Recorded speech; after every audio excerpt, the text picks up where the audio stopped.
Order, order. Call on the whip to move. I beg to move that the sitting be now adjourned. Call on Yvonne Fovargue. I'm pleased to have secured this important debate on a topic of great importance to honourable members, and I'm also pleased to serve under your chairmanship, Mr Reardon.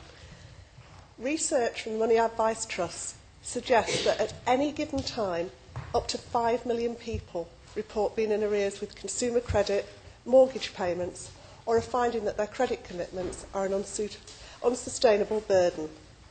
However, planned cuts to funding will significantly reduce the capacity of independent advice agencies to assist these people, and this could result in potentially serious consequences both to the individual and to the state. I'd like to quote an example from our local COB in Wigan. John, not his real name, was receiving numerous letters from creditors and came for assistance when his debts were beginning to get on top of him. He'd mentioned suicide to his community psychiatric nurse, and they were concerned that the pressure from his creditors was increasing and that this was causing further harm to John's mental health. An urgent home visit was arranged where the specialist debt advisor went through John's benefits and discussed his options. John wrongly believed that bailiffs could take all his goods, that he could be imprisoned, that he could be evicted.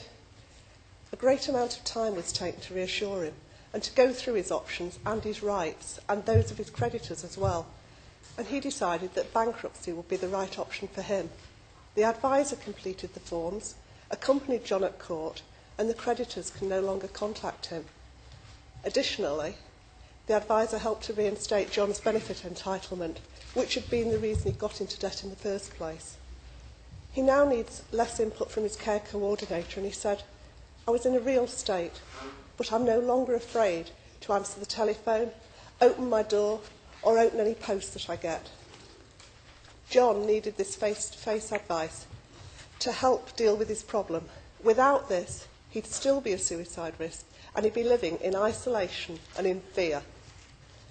Over 500 specialist advisors in independent local advice agencies are funded by the Financial Inclusion Fund, FIF, and since 2006, over 380,000 people have been helped to manage more than £6 billion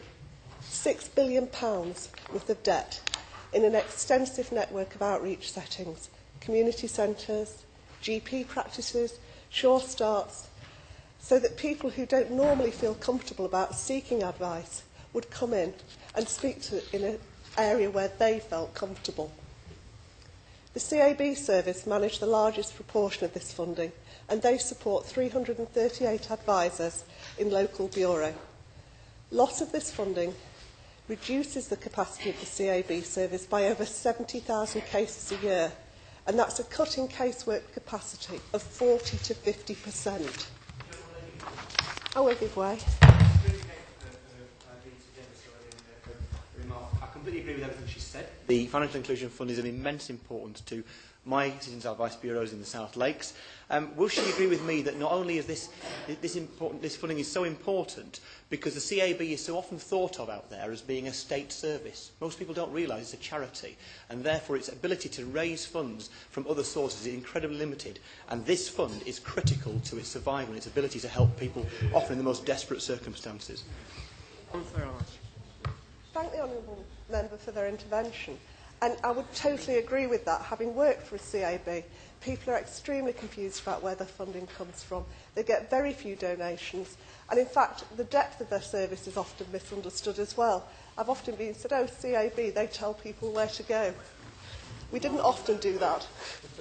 I will give way. For giving way. She has outlined some of the statistics, current statistics, looking ahead over the next few years when hundreds of thousands of public sector workers are going to be sacked by the Conservatives and Liberal Democrats. What burden does she think that will have on citizens' advice? I give up my own constituency, the Vale of Clwyd, where 50% of the workers are in the public sector. 3,000 or 4,000 may be laid off. What effect will this have on citizens' advice bureaus in my constituency and constituencies like it? Yvonne Fovargue. I thank my honourable friend for that intervention. Yes, indeed, over the last year, the number of debt clients seen by Citizens Advice Bureau rose by 23%, and they are expecting a significant increase in the next years as well. So the loss of these skilled advisors in local bureau will have a catastrophic effect. It's absolutely essential that these local links are retained, because it's the trust built up between the local agencies, for example, the Bureau and the Local Authority Council Tax Collection Department. That will be lost to the detriment of local people who are struggling to pay. I can give you an example of this. St Helens Citizens Advice Bureau had regular meetings with the head of finance and the bailiffs to discuss tactics and raise issues from clients' experiences, and that developed a protocol to assist residents, particularly those entering employment, who found that all their creditors immediately descended on them, causing quite a number to leave work, feeling that they're better off on benefits, despite the increase of income, because their debts had come back to haunt them. I will give way. Kate Green. Would she not also agree that debt problems often come with clusters of other problems, including, as she suggested, employment and welfare benefits and so on? Is it not therefore very regrettable that neither the legal aid funding, which we've previously been able to look to, nor now funding for debt advice will be available to support people with this multiplicity of difficulties? Yvonne Fovargue. I thank my honourable friend for that intervention, and I completely agree. The idea of clusters of problems was found about at least 10 years ago, and the legal aid cluster of social welfare law was developed so that the person could be addressed as a whole and not just as individual problems. To return to the current problem of debt, a national telephone advice system could not help in this way. Local knowledge, particularly about bailiffs, is vital, and this was evidenced on Saturday in an article in the Times, which highlighted different practices between bailiffs employed by neighbouring local authorities. But the cuts can't be taken in isolation, as my honourable friend mentioned. The consultation paper on legal aid proposes to remove debt from scope for all cases but those with an immediate risk of losing their home. This flies in the face of all the research demonstrated that early and timely intervention is crucial and actually saves the public purse money. For every £1 of expenditure on debt advice, the state potentially saves £2.98. Indeed, I'd argue that this is likely to be more, particularly to the NHS. I mentioned last Thursday in the Chamber a project funded by my local PCT that I managed prior to May, which measured stress levels before and after the debt advice process on a recognised NHS scale. In the first 9 months of the project, the PCT estimated that 3 suicides had been prevented. This project was a finalist for a National NHS Innovation Award due to the low cost and the good outcomes for the client and the NHS. Local authorities are also cutting the amount of money available for advice. CAB in England and Wales are facing an expected average 10% cut in 2011-12. If you factor this in with the Financial Inclusion Fund and the legal aid proposed changes from 2012, local bureau expect on average a 45% cut in funding. I will give way. Dave Watts. My honourable friend for giving way. Would she agree with me with the cuts that we're seeing right across the spectrum, whether it be local government or, in my case, a PCT, which is part funds some of the post in the CABs in my area? The only way to resolve this matter would be for the government to make a direct grant to Citizens Advice Bureaus so that they can handle the massive increases caused by the Tories and the Liberals' cuts. Yvonne Fovargue. I thank my honourable friend for that intervention. I've long been a supporter of a statutory duty to fund advice services, and I still believe that this is the only way that the absolute importance of advice can be highlighted to local government and other funders. The cuts to the debt advice funding and the proposed cuts from local authorities and legal aid will be largest and most significant in urban areas with the greatest numbers of clients. Where then are these people expected to turn for advice on their debts? The government has announced its intention to establish, I'll just complete this section and then I'll give way. The government has announced its intention to establish a national money advice service delivering free financial advice and an annual financial health check to provide people with a holistic overview of their finances. I will give way. and congratulate Mark you for securing Williams. this debate. But I think she would agree it would be wrong to characterise this as simply an urban issue. A rural area such as mine in West Wales are only served by 2 citizens' advice bureaus. She's right to highlight the cuts they're going to suffer. And it's going to make access to the existing services that much more difficult for people. Yvonne I thank the Fovargue. Honourable Gentleman for that intervention. I do agree. There are already advice deserts, and people in rural areas already have difficulty getting access to face-to-face advice, having to travel long distances. These cuts will only make that worse. I welcome any expansion of the financial education, but I would like the Minister to answer 2 questions. Where will people who are identified as being in debt by this financial health check go, as the number of local debt advisors will be drastically reduced, down to nil in many cases?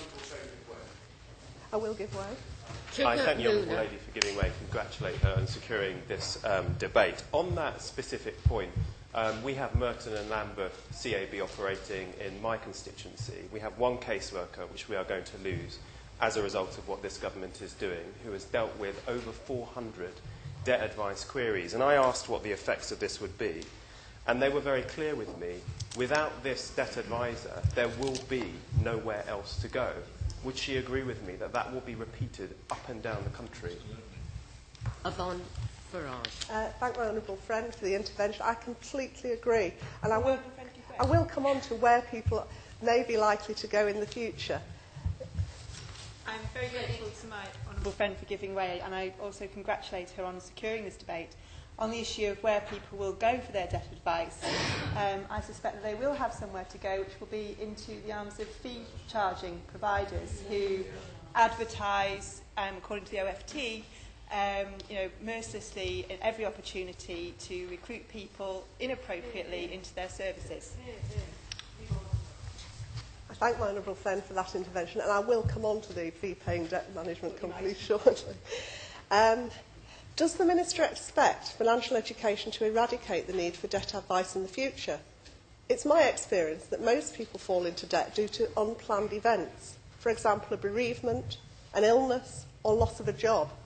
People don't plan to get into debt, and borrowing is only debt when you can't afford to pay it.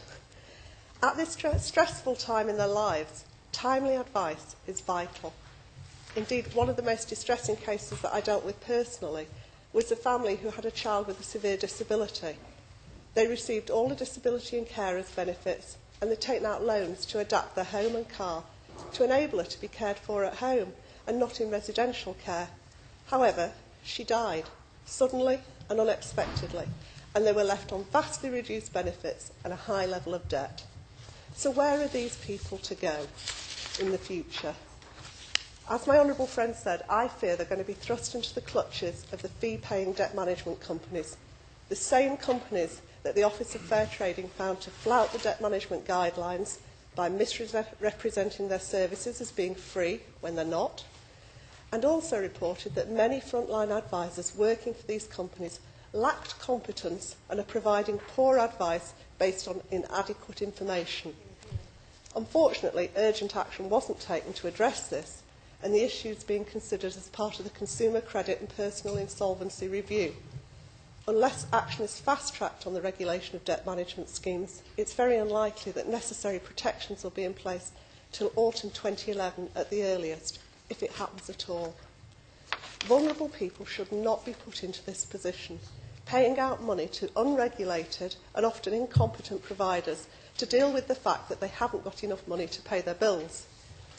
The situation is becoming daily more urgent, with more and more advice agencies closing their door to new debt clients, and I urge the Minister to consider extending the Financial Inclusion Fund programme until the review of advice services is complete, or provide sufficient alternative funding for free face-to-face debt advice to continue in local agencies.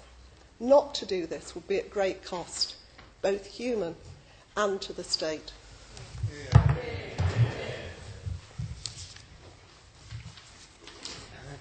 Laurelie Burt.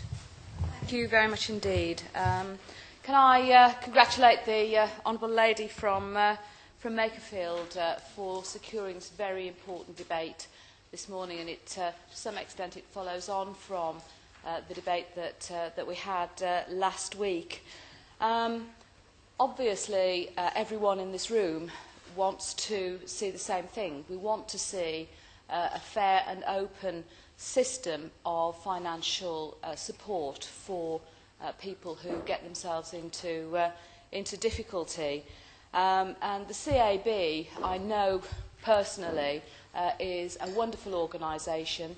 It took on specialist debt management advice and has done a really good job. So I share the Honourable Lady's concern regarding the Financial Inclusion Fund.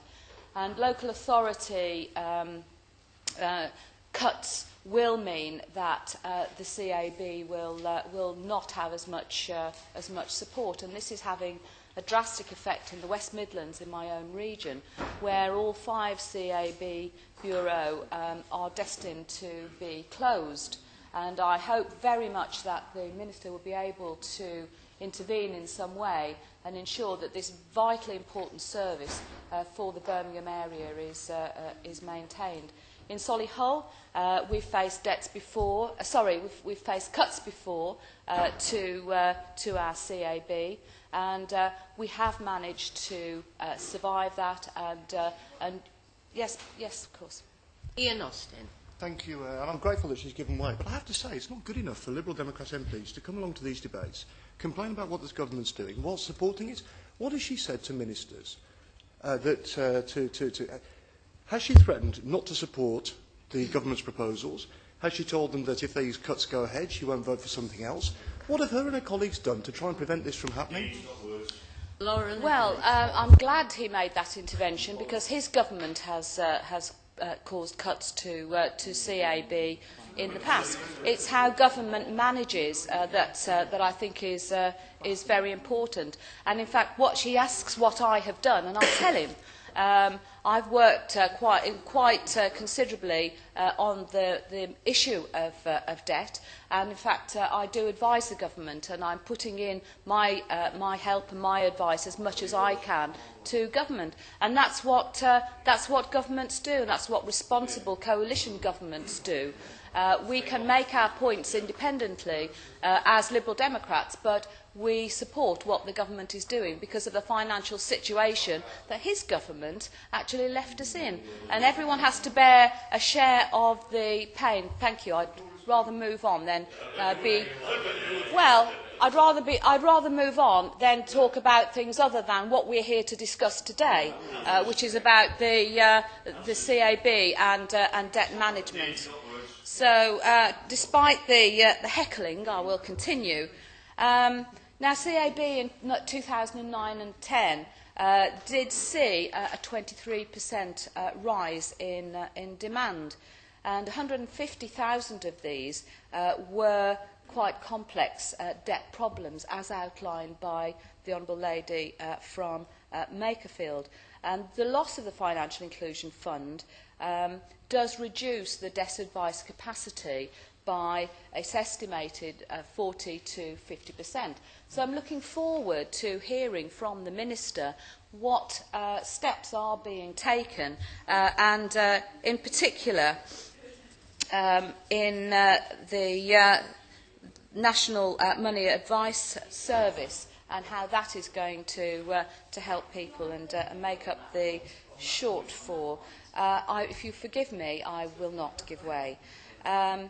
So how is the CAB going to replace these losses? Because, as I said, we have faced losses before, and in relation to Birmingham, I'm hopeful that the Minister will have some hopeful news. I wanted to pick up on what the Honourable Lady said about debt management companies, because I'm absolutely delighted, and as I'm sure she is, that the licences were withdrawn by the OFT last week for, I think it was 42 companies, because they can lead to a spiral of debt. There are some companies, debt management companies, who operate on a free of charge to the recipient, and that they do this because they're able to be paid by the people who the actual creditors themselves. And this seems to be, to me, a much better pattern, that those who stand to gain are the ones who pay rather than the ones who stand to lose. But the spiral of debt on these companies who charge up front is very clear. You know, you pay 2 months of your repayments up front as a payment. They promise to get creditors off your back, and very often that's not the case. 6 months later, they very often say, well, very sorry, we can't do anything for you now. We think you should file for bankruptcy. They charge again for bankruptcy, and the whole spiral goes on. Yes, by all means. Grateful to the Honourable Lady for giving way, but isn't it the case that in many respects she is seeking to face two ways at once? She has come and made the comments she's just made, which I welcome in relation to some of these unscrupulous lenders, but at the same time she failed to vote in favour of the motion that was tabled by the Honourable Member from Walthamstow on Thursday last week. She's just come here and said she agrees with the Honourable Lady who's put forward this debate, and yet she refuses to vote against the measures to abolish the Financial Inclusion Fund. Can I ask her a particular point? Well, the money will run out in March. In the budget, if it is not reinstated, will she vote against it? Right. Laura Bird. Just in relation to last week, I was deeply disappointed. The last sentence of the Honourable Lady from Walthamstow accused the government, the coalition government, of being in the pocket of loan sharks. And if any honourable members there imagine that we are going to vote for being castigated as in the pockets of loan sharks, then I'm afraid they've got another thing coming. So, anyway, can I just say, what I'm seeking to be helpful here. I'm not facing both ways, as the honourable gentleman accuses. Yes, by all means. Tim Farron. Very generous letting me butt in here, but perhaps I could help honourable members opposite, who spent 13 years in power basically towing the line and voting for things like cuts in CAB funding, as they did in South Lakeland, and don't seem to understand that it's entirely possible to be within a government and to be able to be a critical friend at times rather than constantly being told what to think. Yeah.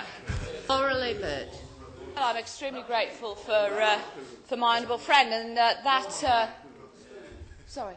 Order. Can we listen to the Honourable Lady? Let's speak. Thank you. I'm grateful, Madam Chairman. I'm really coming to a conclusion of my remarks, and I'm disappointed at members opposite who seem to think that I'm sure that there must have been moments in the 13 years when they drew up the biggest structural deficit in the G8 that it must have occurred to them that perhaps their government wasn't going in exactly the right direction. We here are a united coalition government. We are seeking, that you may laugh, but, what we are seeking to do is to work together. And we're seeking to work together to help people who are in a bad financial situation, which has been hugely exacerbated by the activities of 13 years of the actions of the members opposite. So, in conclusion, perhaps what I'd like to do is I'd very much like to welcome the National Money Advice Service and ask the Minister how that's actually going to help and how he thinks the government is going to help CAB to manage the shortfall that's been caused by local authority cuts and the Financial Inclusion Fund cut. Catherine McKinnell. Thank you. Thank you, Mrs O'Riordan, and may I congratulate my honourable friend, the member for Makerfield, for securing this very important debate. I wanted to speak today in this debate because I am extremely concerned about the ending of the financial inclusion funding, and so is my local CAB, who have contacted me and asked me to put forward some of their very sincere concerns about the proposals. As honourable members may be aware, there was a record number of insolvencies in England and Wales in 2010, an increase of 0.7 on the previous year. And so the 2010 figures have not yet been broken down by constituency. However, honourable members may not be aware that Newcastle upon Tyne North, my constituency, has the highest rate of personal insolvencies in England and Wales in 2009. Indeed, it was closely followed by North Tyneside as the second highest, after which came Newcastle upon Tyne Central and Newcastle upon Tyne East. And furthermore, the top 11 constituencies for personal insolvencies fall within the north east of England. So I wanted to really convey today to the Minister that these people are not figures. These are not figures. These are not just numbers. These are real people with real lives, and we all know that debt can expose vulnerable people to the threat of homelessness, bailiffs seizing their possessions, loss of essential services, and even a loss of their liberty. So having access to free, confidential and trustworthy debt advice is absolutely fundamental. As my honourable friend has set out in quite some detail, the Financial Inclusion Fund was established in 2004 by the previous Labour government to support face-to-face debt advice services in areas of deprivation where there had been difficulty in accessing debt advice. And Newcastle Citizens Advice Bureau, there are currently 8 full-time and part-time debt advice workers whose work has been specifically supported by the Financial Inclusion Fund. And in 2010, and I was shocked by these figures, they supported over 1,000 local people in relation to £14.3 million of personal debt. And indeed, in the last quarter of 2010 alone, the service saw over 300 clients, the highest number in the history of the project in Newcastle. And this is despite the appalling weather during that time that didn't stop them getting to their CAB for help. However, as a result of the Coalition's decision to end the Financial Inclusion Fund, there is huge uncertainty about what will replace it. The Citizens Advice Bureau has stopped offering Financial Inclusion Fund supported advice as of the 4th of February. With no, I'll be happy to give way. I thank my honourable friend very much, because there are many similarities between the City of Newcastle and the City of Sheffield, which I represent, and we have 12 specialist face-to-face debt advisors supported through the Financial Inclusion Fund who processed similarly staggering amounts of debt casework. During the last full year for which information was available, 2009-10, they dealt with £25.6 million of debt. Crucially, they prevented the loss of homes for 110 of those clients through negotiation with lenders or landlords or interventions in county court, and successfully negotiated 655 payment plans. Would the Honourable Lady agree with me that the withdrawal of Financial Inclusion Fund funding, which will mean in Sheffield that all these posts disappear, all that help goes, is a particularly callous decision at a time when debt is rising as a result of the policies of this government? I would strongly agree with my honourable friend, and that is precisely the point that I want to make today. Because with no news of any funding beyond March, the service in Newcastle is winding down, and so our bureau right across Tyne and Wear. And it's a deeply, deeply worrying situation, particularly in light of the figures on personal insolvencies that I've already outlined, but also because the financial circumstances that people will find themselves, particularly in places like the North East, where there are over 50% of the population employed in the public sector, and they will now find themselves in even more worrying financial circumstances. The case that areas like hers and mine, hardest hit by the recession, taking longest to recover, are going to be most affected by this cut. In the West Midlands, there are 62 staff employed as a result of the Financial Inclusion Fund, 5 in Dudley, and the CAB there have told me that it's hard-pressed families, some of the most vulnerable, some people with learning difficulties have got themselves into debt, who've relied most heavily on these services. And Dudley CAB also told me that their clients will have absolutely nowhere to go if the funding provided by the Financial Inclusion Fund is withdrawn. Thank you. I thank my honourable friend. I think all of these points reiterate the point that I am trying to make, which is that this cut is ill-timed and ill thought through at such a time for places that are facing such an uncertain financial future. Unemployment in the North East is rising. Youth unemployment is at a record high. 1 in 3 people, young people in my constituency, are out of work, compared with 1 in 5 nationally. And at the same time, public sector workers are facing redundancy by facing a rise in VAT, rising fuel prices, rising energy prices. People are only going to get into more financial difficulty. And therefore, it is shocking that at a time when demand on personal debt advice services are going to inevitably increase, that funding for these services is being cut. And it's also concerning that we are likely to lose some of the highly skilled and trained staff who've built up a wealth of knowledge and expertise in trying to help these people. And, 8 of those in Newcastle are being made redundant, which is deeply worrying and deeply shocking as well. And as the Minister, I'm sure, is aware, in February 2010, the National Audit Office concluded that the face-to-face debt advice funded by the Financial Inclusion Fund delivers good value for money. Indeed, the National Audit Office found that the Financial Inclusion Fund project was helping more people than it originally planned, at slightly less than planned cost per person, and the advice given was well regarded by those who receive it. And this has certainly been the case in Newcastle, where 90% of clients have fed back in a form that they would recommend the CAB debt-to-debt advice service to somebody who had debt. And I recently also saw firsthand the excellent advice services they provided, because the CAB put on a special day advice service at a local community centre in the West End of Newcastle, which is the area that suffers the highest levels of deprivation and the highest levels of personal bankruptcies.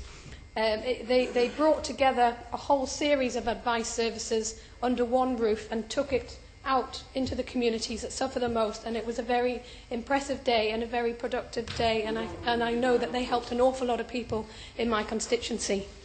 Justin Tomlinson.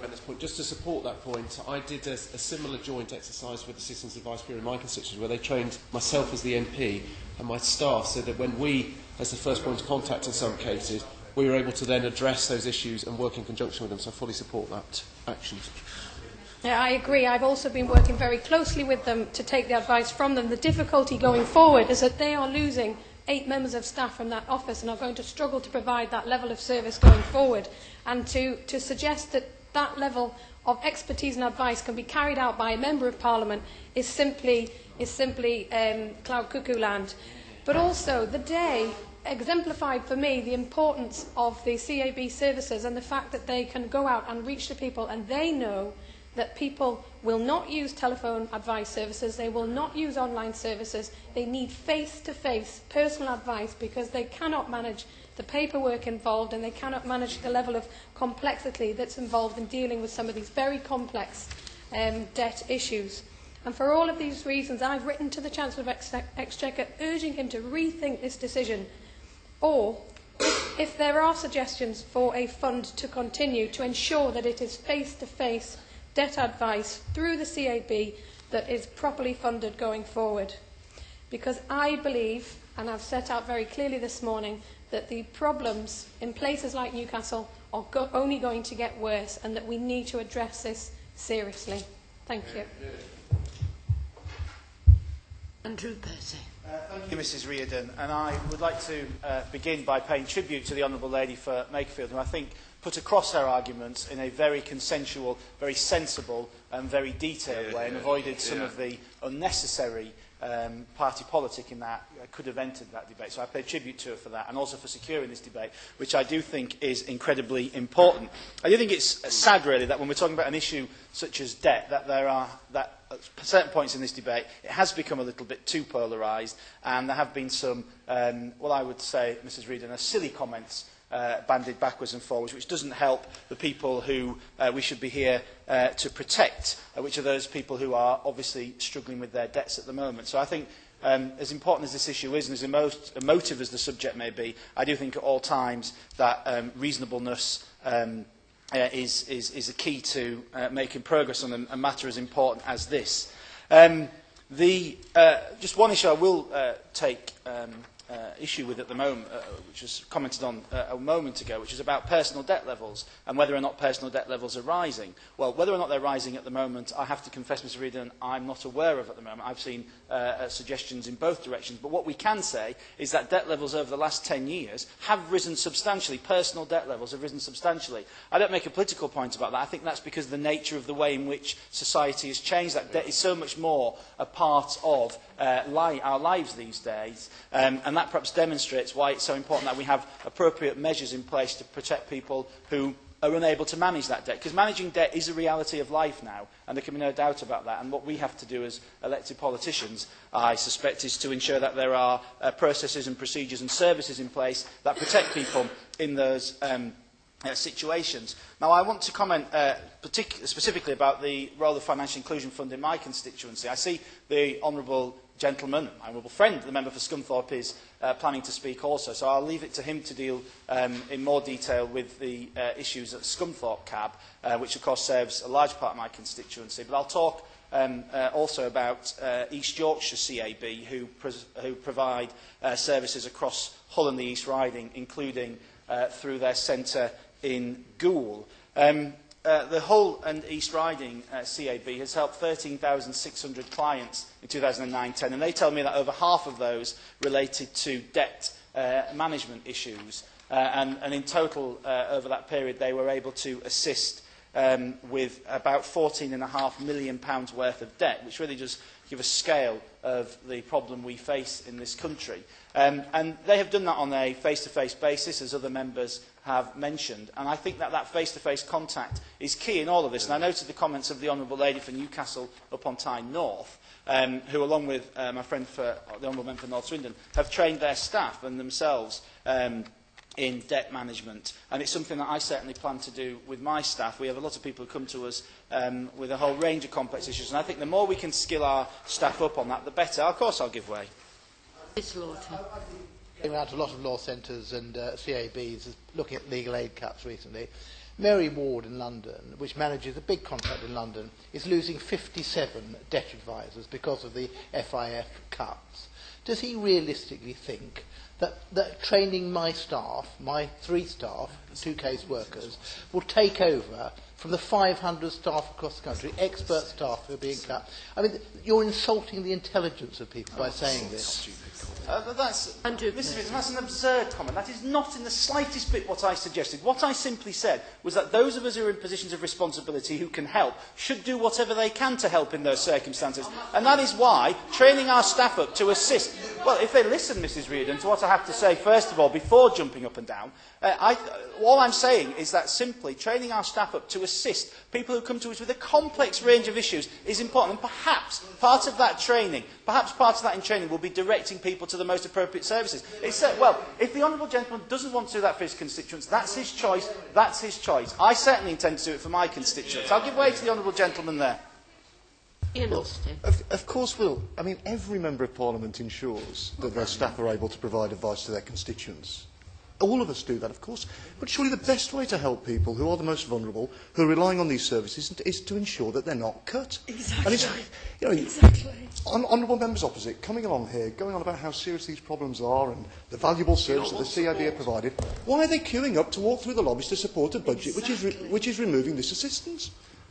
Mrs Reardon, it proves again the point that honourable members opposite cannot understand what they did to this country. The reality of the situation is whoever was in government now would... Now, let me finish. If the Honourable Gentleman is going to make a point, Mr Reardon, you should at least have the courtesy to listen to the response. The Honourable Gentleman was a part of a government which ran up massive debts, which this coalition has to repay. So the reality of the situation is that there are tough decisions that have been made, but when we are not necessarily happy with some of those decisions, the job of coalition members is to come here and to make clear what we think our constituents deserve. And I would have thought, from what I was trying to say, that is exactly what I'm here to try to do. In some way, support exactly the point Honourable Gentlemen have been making, which is how we need face-to-face debt advice, which is exactly the point I've come here to support today.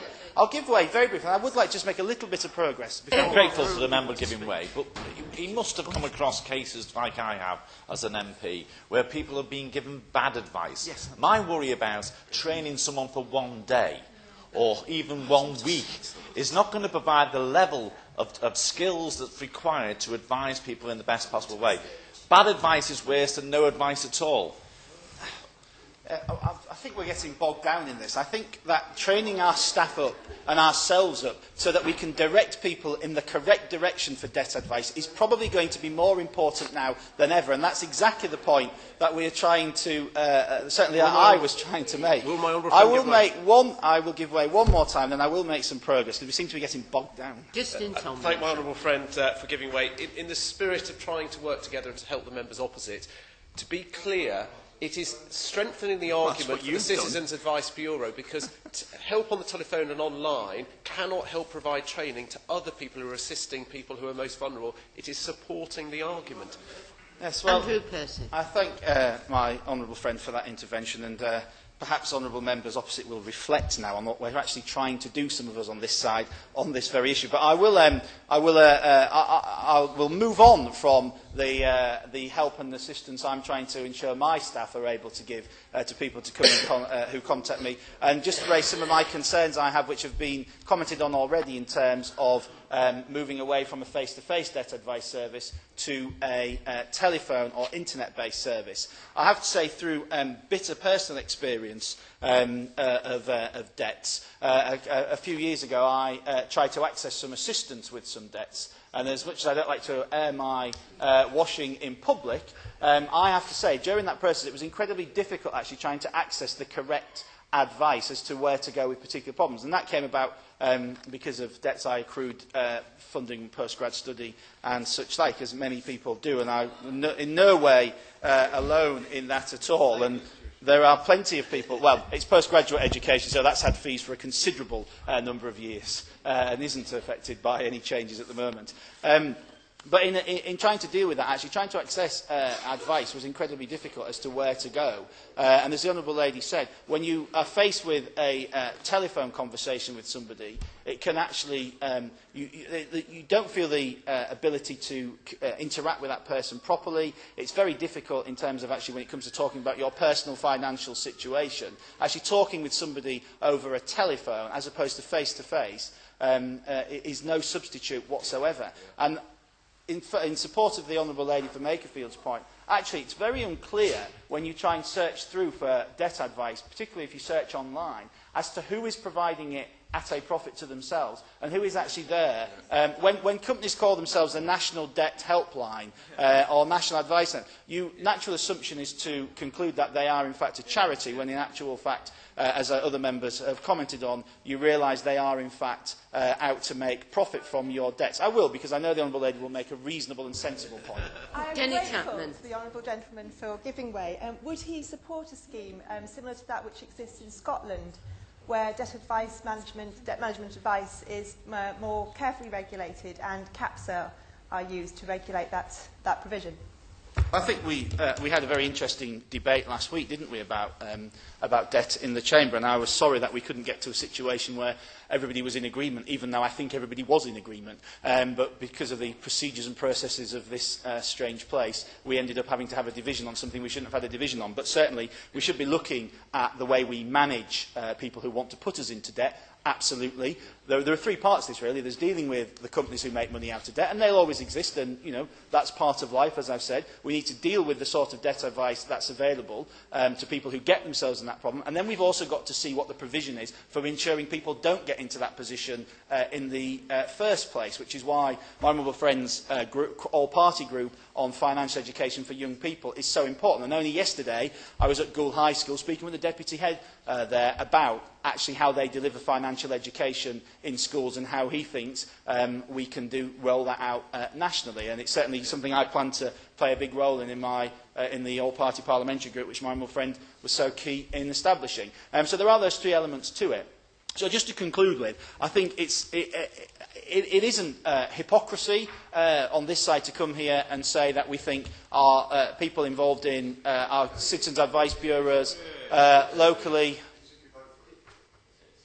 people involved in our citizens' advice. But do you know, I have to say, Mrs. Reardon, sometimes the debate in here is worse than I used to find in Year 1, when I was teaching Year 1 last year. Actually, you've got more sensible responses. You come here to try and make an important point on behalf of your constituents, and you end up getting heckled in what is, frankly, a very childish way on an issue which is so important to the people out there. And that's why I've come here today to say that the work my local debt advisors have been doing through the Financial Inclusion Fund is incredibly important. And I would like to know from the Minister, who I know shares a huge concern about this issue, as to how exactly the system we're proposing to implement will work, what his response is in terms of the comments which have been made by members on all sides about that face-to-face element. And I do think we do need to know more, because, you know, this is, as I said at the very beginning, and I'll end where I began, it is such an important issue. It's something, managing debt is a part of life now, and unfortunately there are people out there who get themselves into positions with debt through often no fault, through simply making bad choices. And we've all made bad choices in our lives. They make the choice, and we've got to make sure that the support that is available to them is appropriate. So I would just end with that plea in terms of how I'm less concerned about the mechanism. I'm more concerned about what's actually delivered to my constituents, and that, in my view, does require some kind of level of face-to-face interaction through whoever, Mrs. Reardon. So I'll conclude and end there. Thank you. Thank you, Mrs. Reardon, and I apologise at the start for the fact that I will need to leave before the end of the debate in order to attend the Bill Committee that I'm on. I'm pleased to follow my honourable neighbour, the MP for Brigham Goole, and I welcome the concern that's been expressed equally across both sides of this chamber. The fact that we might analyse where we are differently doesn't alter the fact that we share a common concern, and that the reason we've come to this debate this morning, and it's so well attended, is to look for answers from the Minister to the points so ably made by my honourable friend, the member for Makerfield, who I congratulate in securing this timely and important debate. But we are at a time of falling growth, rising unemployment and rising prices fuelled by the increase in VAT. And that does mean that, notwithstanding the past, the future may well mean that more families and people are likely to get into financial difficulties. And they are likely to become a danger to being prey to those organisations that take advantage of the financially vulnerable, putting desperate people into a state of greater desperation. My honourable friend, the member for Walthamstow, has done much already in this Parliament to raise awareness of the need to control the actions of loan sharks. But we also need to ensure that there remains accessible independent debt advice for people so that they can square up their affairs and remain healthy and effective in society. Statistics nationally show that demand for debt advice is already on the increase. Last year, the Citizen Advice Service assisted 580,000 people with £2.4 million of debt problems, an increase of 23% on the previous year. In addition, 1.4 million people received advice from various charities such as National Debtline, 1 in every 33 UK adults. The Financial Inclusion Fund was deliberately located in areas like Scunthorpe to meet the needs of communities that had difficulty in accessing debt advice. The vision was to create a step change and availability of the face-to-face debt advice services, which members on both sides that have spoken so far have insisted on the importance of in addressing these issues. Every year, the FIFAD debt advice service has directly helped over 100,000 people nationally to resolve their debt problems, and audits and evaluations show that this has been well targeted at the people who need that advice and very effective. The situation in my Scunthorpe County constituency in relation to the provision of independent debt advice is particularly concerning. I fear that this is typical of the situation in many other parts of the country. 200 people a year are being currently supported through FIF debt advice, and many of the people served have problems of communication needs which require face-to-face support for it to be really effective. An additional problem in the Scunthorpe area is that there is currently no legal service contract for debt advice in place, Mrs Reardon. This is exacerbating the problem for all advice agencies at the present time. The previous contract allowed for 400 new matter starts or cases per annum. The local firm of solicitors who provide this service tell me that all their clients were referred to them from other agencies like the CAB, Northamptonshire Helms, who do not have the capacity themselves to provide this advice. Currently, this solicitor's practice, to their credit, Mrs Reardon, is providing advice on a pro bono basis, but that is clearly not sustainable. I happily give way to my own. One of the very significant concerns we have in relation to solicitors providing debt advice and other forms of advice as part of a package is that the legal aid changes will so narrow down access to advice only where a family home is at risk. And yet, as we all know, creditors like to negotiate the whole package of debt together, including mortgage debt and other personal debt. And this will no longer be possible because we will have no single funding stream where all debt advice can be provided. My honourable friend is completely right, as early intervention in debt advice saves money, saves homes, saves lives, and there is real danger in the legal aid changes that this will exacerbate an already difficult problem. Hopefully a new contract will be agreed in the Scunthorpe area, but once the contracts expire in 2014, there will be no further debt advice of this sort provided at all locally. Happily give way. All welfare and debt legal aid will be taken out of scope if the proposals in the Green Paper go ahead. The Financial Inclusion Fund provided a complementary service to that of a highly technical nature. This is advice on things like consumer credit, insolvency, mortgage arrears and matters of that kind. It makes the double whammy of those cuts, plus the local authority cuts, absolutely fatal to advice centres across the country. But it also shows the ludicrous nature of what government members are saying, that in some ways this can be picked up by amateurs. This is highly technical stuff for professional people to advise upon. I thank my honourable friend for that. I think it is agreed that these are specialist advice services with specialist staff, and one of the points my honourable friend made earlier was the danger of losing specialist expertise in this process as well, another consequence which I'm sure nobody wants to see. In Scunthorpe, the part-time debt advisor at the Crosby Community Association ceased in December, and the Scunthorpe area is now losing the 5th debt advice, and the debt advice provided through legal aid is not in place. Northamptonshire Credit Union doesn't provide any debt advice, so the situation locally is quite bleak. As honourable friends have already pointed out, there is a direct correlation between debt advice and ill health. My honourable friend from Makerfield gave the case study of John earlier on. Grant Thornton's recent study, The Psychology of Debt, demonstrated that 1 in 2 adults with debts has a mental health problem, and 1 in 4 with a mental health problem is also in debt. It's clear, therefore, that the time spent helping people address their debt problems can help their overall health and well-being. Money spent by government on debt advice is therefore likely to save money being spent on the health service. And research by Friends Provident found that the provision of free debt advice allowed creditors to recover £1 billion more than they otherwise would in 1 year.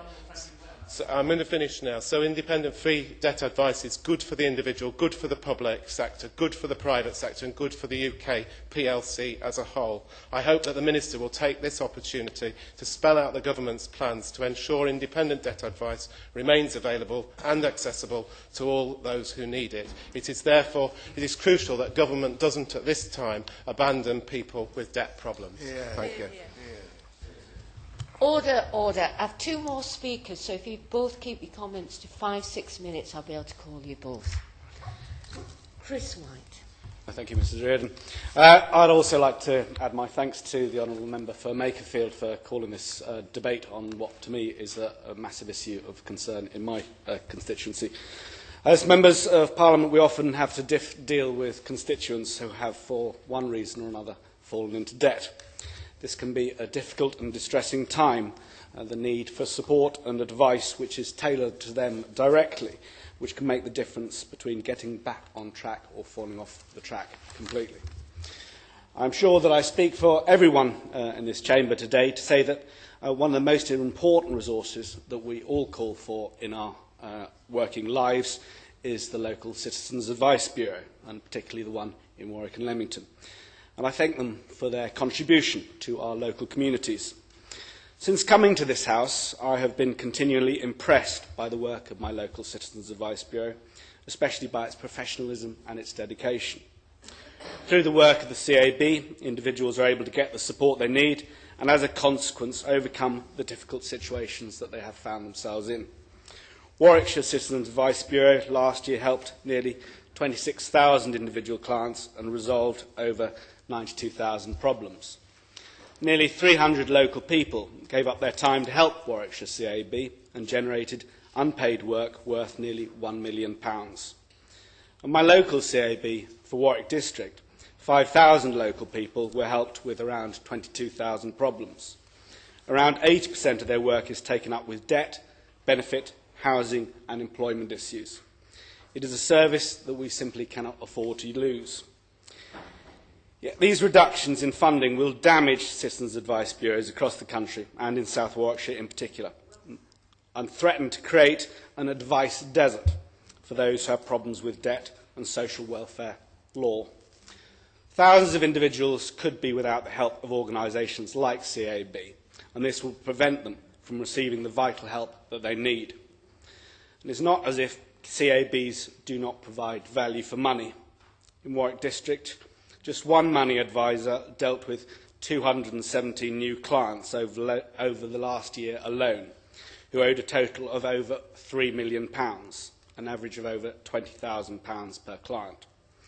By helping people move forward with their lives and access the support that they need, the CAB has saved tens of millions of pounds in the long term and brought considerable benefit to the local communities and across the country.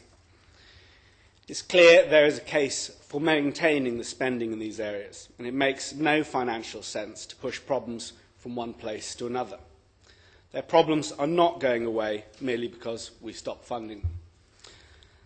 That will happen is that these problems will get worse until the point where the state has to intervene in more expensive and more intrusive ways.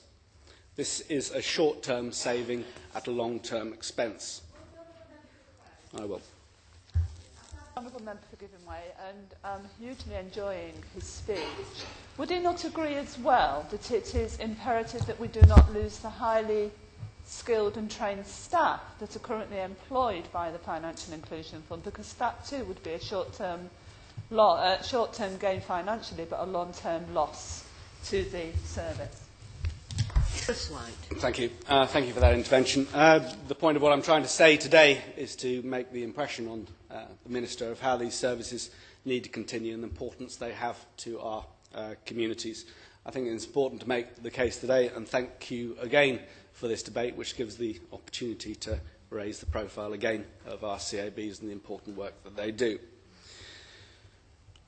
Organisations and institutions will still be required to channel their support, and the CAB is an example of an organisation which is able to put the desire of local people to help those in trouble into practical action.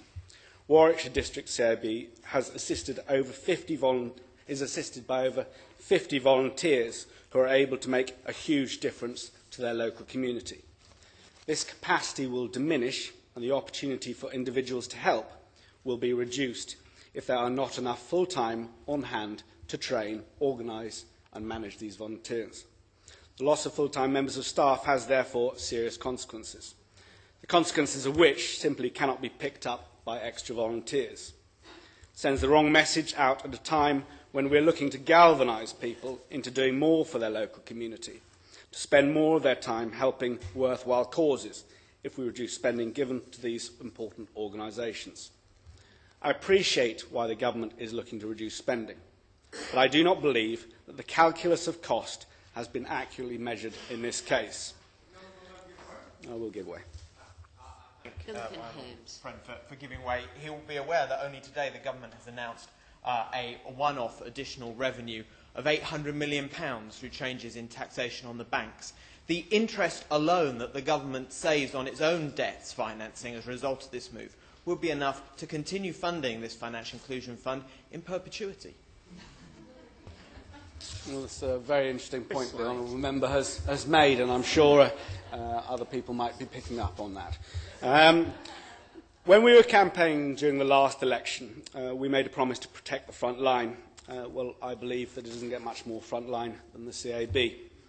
I urge ministers to think again and to look elsewhere for reductions in public spending, engage with the local legal profession, voluntary and community groups and other stakeholders to see if there are not other avenues where savings can be, if I may, savings can be made in the long term in the area of justice, which will not only impact heavily on our frontline services. Thank you. Helen Goodman. Thank you very much indeed. May I say what a pleasure it is to see you in the chair this morning. And also I wish to congratulate my honourable friend for securing this important and timely debate. A few months ago, I spent a morning in the court in Bishop Auckland, which incidentally is also going to be closed by the government, with the CAB advisor who was helping people who were coming up in court because their rents or their mortgages were not paid and they were under threat of losing their homes. And I saw that morning how vital that service that the CAB was providing to people at the critical moment when their homes were at risk really is. So I was absolutely appalled to discover that the government is proposing to end the Financial Inclusion Fund this March. Last year, 1.5 million people were given advice by citizens' advice bureaus on debt, and these services were concentrated for those people most in need in deprived and low-income areas. In my constituency, there are 3 CABs. The Weir Valley CAB has lost a grant of £95,000 from the FIF cuts. Together with the legal aid cuts and the cuts that have been forced on the County Council by the Secretary of State for Communities and Local Government, they are going to lose half their workers. This means there will be no debt advice whatsoever in the whole of the Weir Valley district. The branch manager, Carol Shreves, said that to me in an email, "We have this week begun to tell clients coming to the Bureau that we cannot take them on. Many have been very upset as it has taken a lot of courage for them to come and seek help." The cut means that the Bureau will have to reduce the number of hours it opens and will need to make approximately half its staff redundant. The difficulty is that since Christmas, we have seen a rise in demand for our services as various statutory agencies trying to save money at this difficult time have been referring clients to us.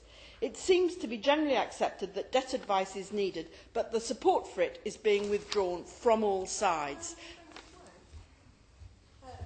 Yvonne Fovargue. Would you not agree with me that this time, when there is an expansion of debt relief orders, which skilled advisors have to do quite a complex examination to actually qualify to be an intermediary in this scheme, it's completely the wrong time to take the funding away from skilled debt advisors, as the CAB does 70% of debt relief orders, and expanding this scheme and leaving people nowhere to go. There is absolutely no point in the expansion of the scheme. Well, my honourable friend has made an extremely well-informed point and demonstrates to us all the complexity of this area and the significance of losing this kind of advice. The one group of people, of course, who are providing more advice are the loan sharks and the independent debt advisors who are going round my constituency putting cards through people's letterboxes saying, "Come to us." But of course, if people do go to them, they're going to be directed to precisely the people who are going to put them into a worse situation. And at the same time as this, the government is cutting the Growth Fund, which was the money that the Labour government put to support the credit unions, which is another place where people could get low-cost finance and also a chat with somebody about how to manage their money. Would the Honourable Lady give away? In Austin. I thank the Honourable Lady. It's not just CABs and it's not just the other advice agencies. Is she aware that in Dudley, the Benefits Advice Shop, which does really important work helping local people get the help they need if they've been made redundant or if they're facing losing their home, many pensioners have been helped to get benefits that they're entitled to. Is she aware that that's under threat from the local authority as a direct result of the government's cuts to local council spending? And would she agree with me that it's completely nonsensical to cut a service like that, which costs £300,000 to run, but brings £2 million into the, to local people, £1.5 million of which is spent in the local economy supporting local businesses? Well, the point my honourable friend makes is absolutely right. And although Dudley is very different from Teesdale, which is another part of my constituency, the situation there is very similar. They've also lost their grant. They're also going to have to cut 2 people from their jobs. Last year, they dealt with 220 cases and a total of £2.7 million of indebtedness. And now I turn to the third CAB in my constituency, the Sedgefield CAB. They've also lost their FIF grant of £150,000. Last year, 41% of their work was debt-related. All the debt workers in the Spennymoor CAB will be made redundant in April. The CAB Social Policy Officer, Martin Jones in Sedgefield, says the effect of ending the FIF scheme will be catastrophic. The level of services that we can provide to our clients will be totally decimated as the CAB will lose over half our debt team. And all this at a time when unemployment and inflation are rising and putting increasing stress on our clients, many of whom are the most vulnerable in society. And I can confirm that this is right, Mrs Reardon. On Friday, I learned that just in one part of my constituency, housing benefit cuts are going to mean that people are going to have to find another £1 million from their own pockets to pay their rents. What the Minister doesn't seem to understand is that it's all very well talking about the big society. The vision of the big society is collapsing because in these communities where incomes fall and businesses don't do very well due to this government's irresponsible policies, the CABs are not going to be able to raise alternative funds to replace the government grants. Furthermore, this is a policy of total financial lunacy. It costs £150 to give a family debt advice. It costs £15,000 to rehouse a family. I'd be very interested to hear how the Minister can defend such a lunatic policy. Here. Absolutely correct. Thank you very much indeed, Mrs Reardon. Well, it is indeed a great pleasure to serve under your chairmanship, and I'd like to start off by congratulating my honourable friend for Makerfield for securing this debate on this very, very serious subject of debt advice and for the important work that she herself has carried out to highlight the devastating effects that debt and worrying about debt can have on people's lives.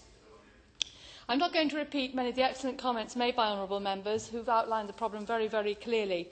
The number of people seeking debt advice is increasing and the statistics are indeed alarming. In the year 2009 to 2010, the CAB dealt with some 2 million debt issues. Now, the main non-fee charging advice agencies offering debt advice are the CAB, the National Debt Line, Consumer Credit Counselling Service and PayPlan. The CAB and the National Debt Line receive no money from the credit industry, whereas the Consumer Credit Counselling Service and PayPlan do. Of the 4 agencies, only the CAB offers an intensive personal counselling service on debt. CAB, as we know, are generally staffed by volunteers, most of whom are generalist advisors, with some specialist advisors who are paid. Specialist advisors deal with the most complex cases, but they also supervise volunteers who undertake simpler casework in the specialist area of expertise. In the majority of cases, when a specialist advisor is made redundant, the Bureau concerned generally no longer offers an advocacy service in that area. The Bureau cannot expect volunteers to carry on without that backup. The CAB is a highly professional organisation which recognises the considerable risks of people proffering advice which they are simply not qualified to give. Without the backup of specialist advisors, they know that they have to limit the advice they can offer to clients. In many cases, this may mean that they can only give clients access to information about what options and procedures he or she could pursue. Providing information for a client to follow is a path used by the Bureau when the client considers him or herself sufficiently articulate, literate and confident to proceed on their own. However, most debt advice clients who approach the Bureau for advice feel unable to communicate effectively with their creditors, and they need the advocacy that specialist advisors can provide. Now, Bureau do not offer debt advice in isolation. The client also benefits from benefit, housing and employment advice. At the CAB, they know they're not just dealing with a debt problem, they're dealing with a human being. A person who has their own unique set of circumstances, work circumstances such as losing their job, being put on reduced working hours, retirement, giving up work to care for a family member, a unique set of personal circumstances, relationship breakdown, dependent children and so on. So people may not initially present as debt cases, but in talking through their other problems it may become apparent that they have an underlying debt problem. The CAB has a highly trained network of volunteers, but volunteers who understand what they are and are not qualified to advise on. They know that if a client has problems such as complex debt problems, they're not qualified to advise on them, and then they can arrange for them to see the appropriately qualified member of the team. The CAB has led the way in using volunteers, but making sure that they have proper training and that they are backed up by qualified teams. In this way, they are able to make the most of their volunteers and to offer real value for money.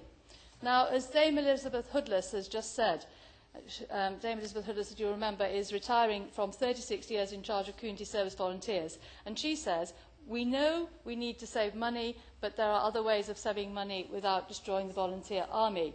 She's used the example of libraries and pointed out that people want to help in a library, but they do not want to run a library. Well, the same is true of the CAB. Volunteers are happy to come along and to carry out their clearly defined duties for which they have been trained. But they know that they can be more effective because they can call on a team of professionals when they recognise that a problem is beyond their competence, and they certainly do not want to be running a business. Now, we all appreciate the idea of a one-stop shop.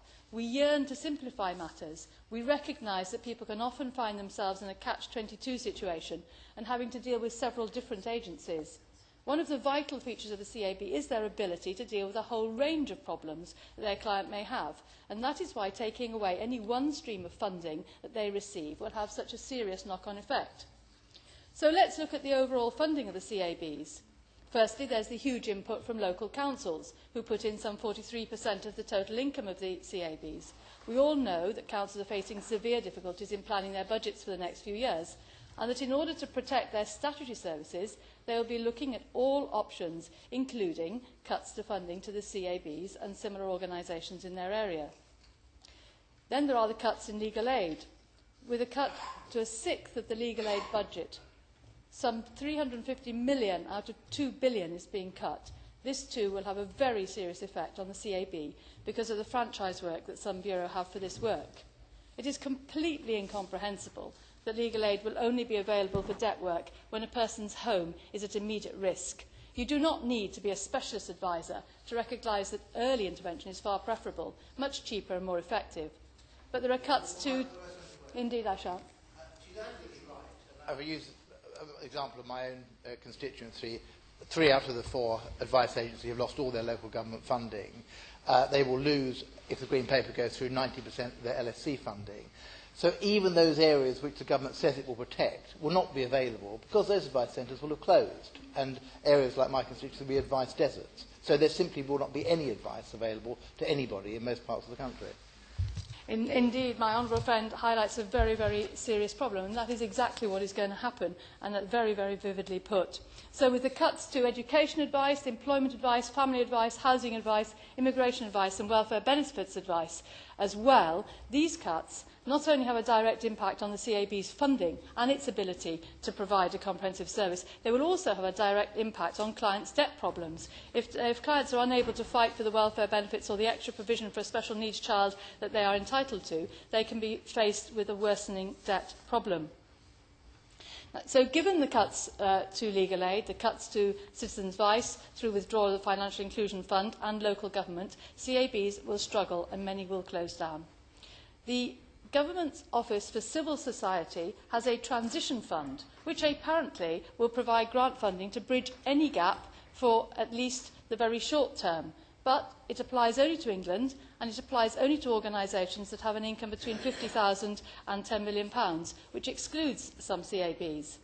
Can the Minister clarify whether any of the transition fund will be used for debt advice, and if so, how much? So what are the alternatives to organisations such as the CABs? How else can debt advice be delivered? Is it the government expecting the Consumer Credit Counselling Service and Pay Plan to deal with all the additional workload of clients who will no longer be able to go to the CAB? These organisations both receive funding from the credit industry, and although, for example, in recent years, Pay Plan has considerably expanded its services, it is simply unrealistic to expect them to be able to expand quickly enough to deal with an additional 2 million cases a year. Moreover, they deal with debt, but they do not deal with the full range of problems that clients have, which are often inextricably linked to their debt problems. So the question we have to ask is, what are the alternatives that the government is proposing? Well, are they the debt management companies? Well, the record and practice of many such companies gives rise to very serious concern. Back in September 2010, the Office of Fair Trading told 129 debt management firms that they faced losing their consumer credit licences unless immediate action was taken to comply with the OFT's debt management guidance. The Office of Fair Trading found that there is misleading advertising. In particular, firms fail to disclose that a fee is retained by the business. In fact, firms are misrepresenting debt management services as being free when they're not free. This is very serious, as clients already have enough difficulties without being exploited still further. Indeed, I shall.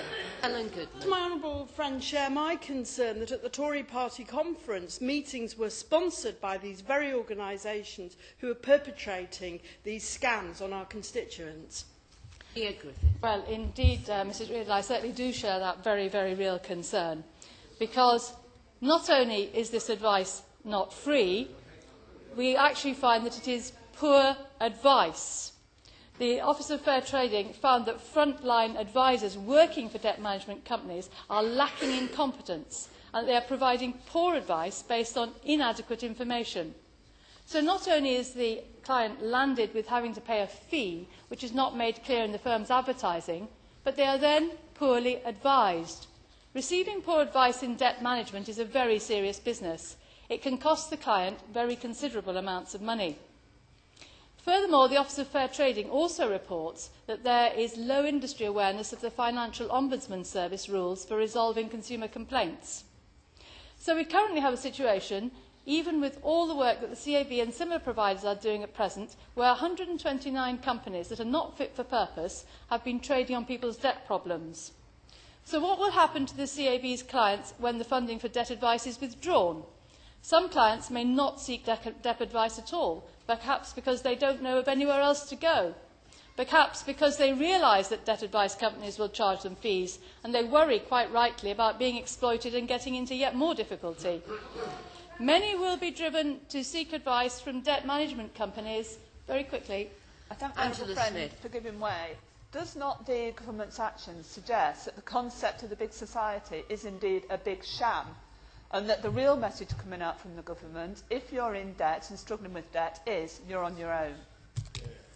Well, indeed it does. So we have a situation where perhaps people don't want to go to these debt management companies because they realise that the debt advice given could perhaps be substandard, they'll be charged fees and they could end up in more difficulty. But many will be driven to seek advice from such debt management companies, many of which have been shown to be doing a very poor job.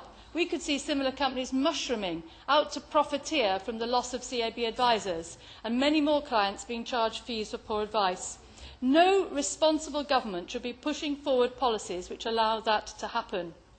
So what is the government proposing to do as an alternative to the excellent work that the CAB do? Can the Minister tell us how the proposed National Money Advice Service will improve on the debt advice service which is currently funded by the Financial Inclusion Fund and delivered through organisations such as the CAB? Can he explain how the clients who are currently being helped by the CAB will be better served by the National Money Advice Service? Debt advice is a specialist area. It's time-consuming and labour-intensive. No matter what expertise and computer programmes the debt advisor has, every client will have slightly different circumstances, and it takes time to work through what the problems are and for the client and advisor to discuss what the possible solutions might be, and, when appropriate, for the advisor to arrange advocacy. Can the Minister explain what happens to clients if the National Money Advice Service is not up and running before the CAB has to make its debt advisors redundant? One of the problems for any new service is getting known and reaching the people who really need the help. The CAB is a very well-established organisation, and many people know that you can go there to seek advice. Many people from all walks of life know where their local CAB is. It's an established brand with a good reputation.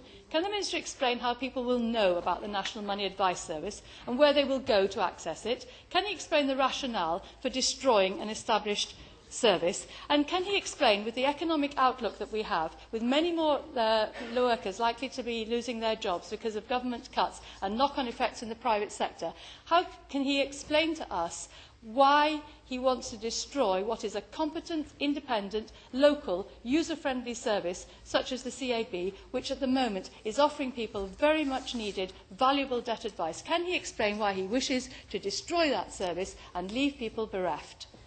Minister. Well, can I begin by congratulating the Honourable Member for Makerfield and on bringing this subject to the attention of this House, and also say what a pleasure it is to serve under your chairmanship, Mr. Eldon. The questions that have been put in this debate have been many and important, and let me make a commitment at the outset that my honourable friend, the member for Kingston Surbiton, the Minister responsible for this area, will write to members who've raised questions that I will not be able to deal with, giving particular and specific answers, because I think that's the least that ministers can do and should do in response to Westminster Hall debates. The purpose of these debates is to... Well, now I'm not going to give it away straight away, because I need to make some progress. I've got 10 minutes to try and deal with the debate. I will give way if I get the opportunity to do so. The commitment I was making... Well, I do have to say, Mr. Rodder, I'm not, as you know, a terribly critical Minister when it comes to backbenchers making comments. The Honourable Lady's speech was pretty intemperate, so you shall understand my response being in the same vein. The commitment I've made to the House is that the Minister responsible will write to members who've raised sensible questions, as the opposition spokesman did, dealing with them in a particular and specific way. Now, let me restrict what I say to some points of principle, some points of detail, and then one or two further commitments. The points of principle are these. But before I make those, let me add this.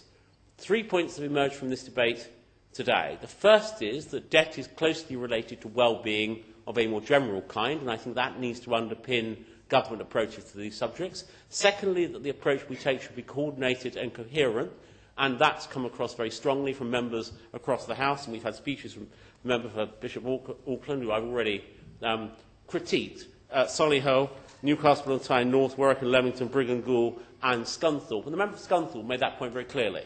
He said that debt was related to well-being in a very broad sense, about health and mental health, and rightly so. And other members have made the point that we need a consistent and coherent approach to it. Let me make the 6 points of principle and then some points of detail which inform the government's position.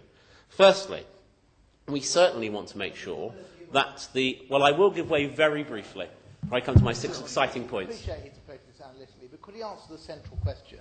There's about up to £2 billion worth of debt covered by advice every year by the face-to-face advisors. Yeah. About 100,000 people advised. Yeah. Who is going to do that? Now all those people will have lost their jobs. Who is going to pick up that burden? Well, I said that I'd try to come to the specific measures the government's going to take in the second part of what I had to say, and I hope I'll have time to do so.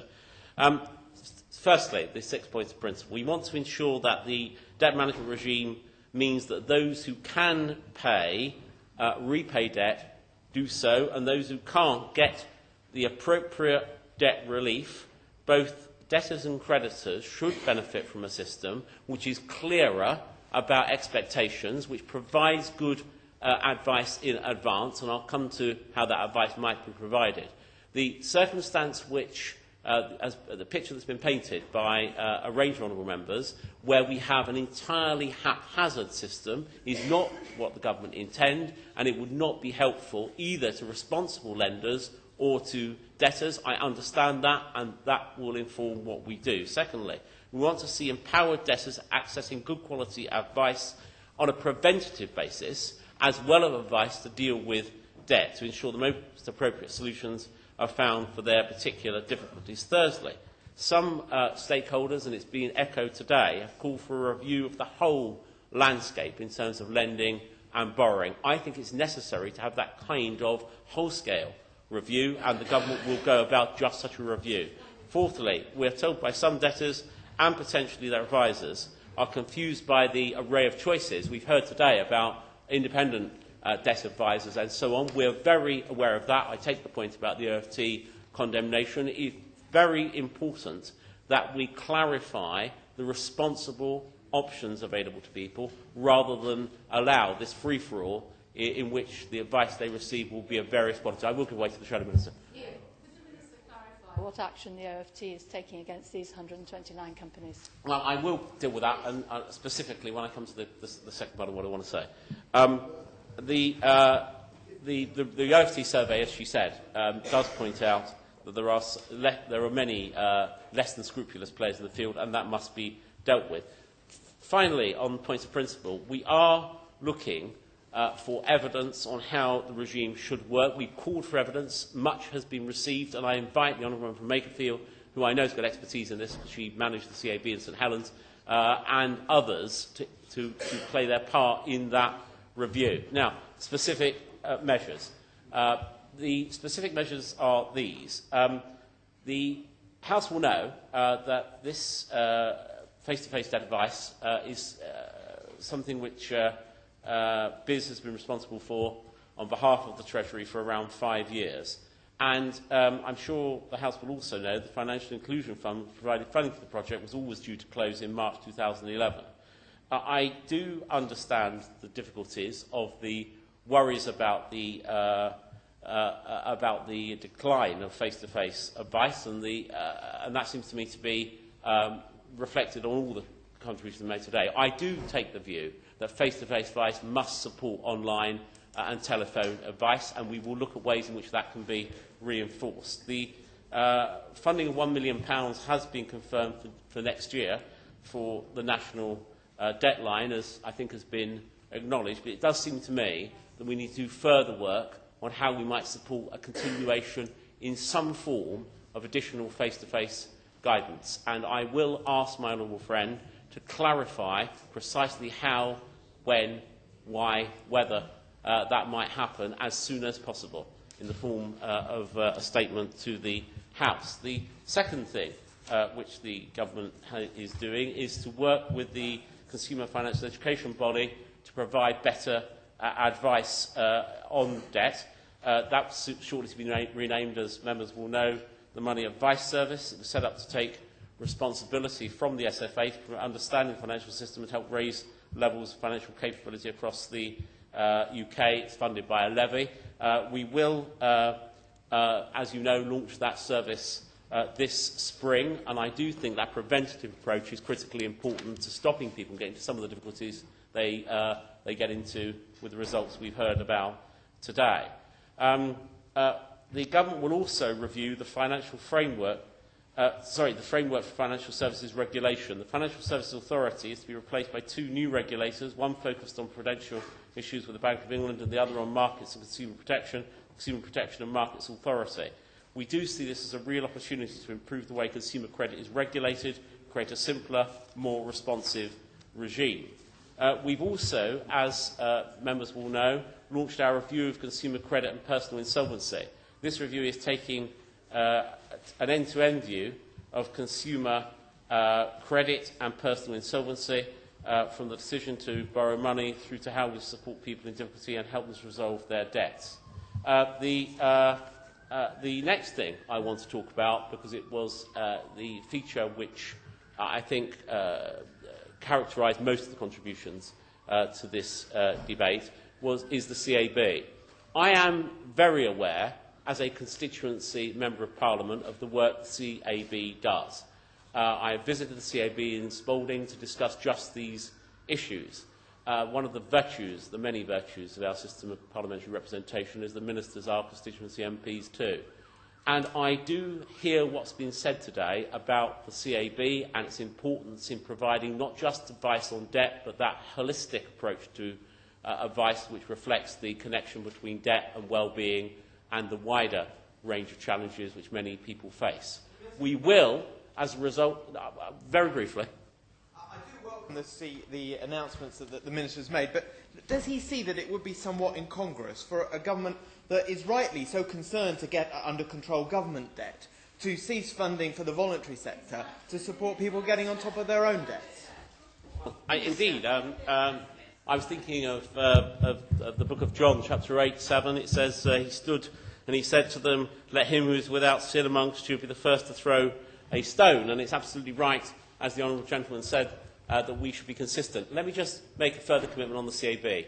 We will commit, as a result of the representation we received and this debate today, to look on a cross-governmental basis on what we do now about the CAB. Ministers and governments should be responsive to these kind of debates and the kind of argument that has been put, sometimes well, sometimes in a slightly more partisan way, but no doubt with a passion that reflects constituents' concerns. And on that basis, there will be a cross-departmental examination of what we can do about the CAB. Order, order.